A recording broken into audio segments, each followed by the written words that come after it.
Saudi আরবের বর্তমান অবস্থা একদম ভালো না বন্ধুরা।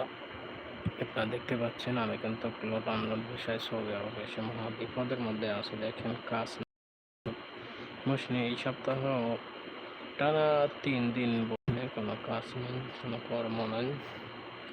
4.5 লাখ টাকা সৌদি আরবে এসে মহা বিপদের মধ্যে অবস্থান করতেছি আমি। সরাসরি লাইভে দেখতে পাচ্ছেন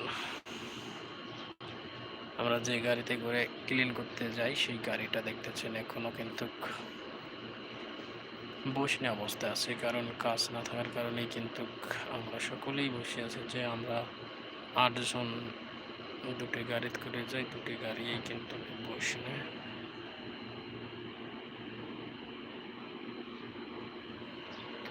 হাতে